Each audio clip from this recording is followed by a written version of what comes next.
Hey, I'm Tara Stiles, and today I'm going to show you some inversion poses that you can do at home.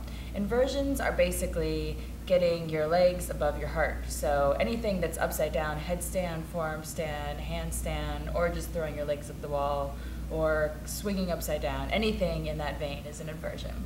And it's really good for you because it's letting your circulation go in the opposite direction, and you're just going to feel revitalized after you do them.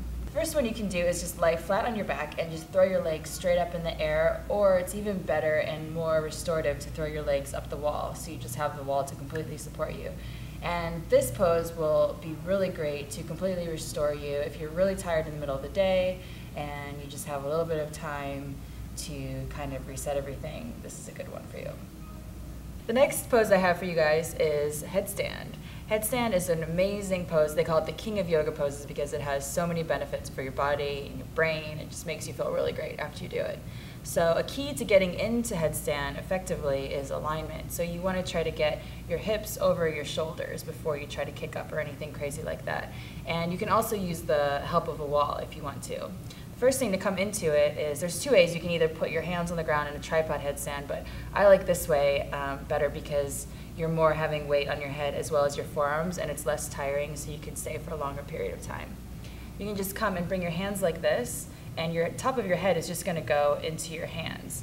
And you're just going to put all the weight on the top of your head, and you can push up on your toes, and you're just going to walk your feet in all the way as far as you can so your hips and shoulders are in alignment.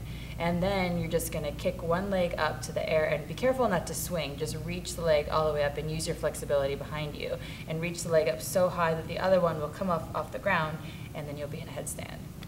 And you can hang out there for as long as you want. But if you've never done one before, make sure to have somebody there with you in case you fall over. But if you fall over, it's not a big deal. If you've ever done a somersault, just tuck your head and you can roll over.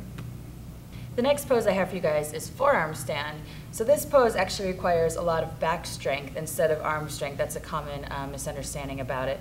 So it's a really good pose to work on your back strength. So you're just going to come into a downward dog and bring your forearms to the ground. And you also want to make sure that your forearms are coming together instead of splaying out to the side. And the same thing in headstand. You're just going to walk your feet in until your hips are on top of your shoulders, and you can just lift one leg up into a downward dog split, and then just use your flexibility again to kind of pull the other leg all the way up, and then you can just hold that there for a few minutes. And also in this pose, you want to think of really keeping your stomach pulled in and together so you don't get the sway back of a banana back kind of feeling. You want to keep everything tight together so you have a straight line up and down in the pose, and then just come out of that one.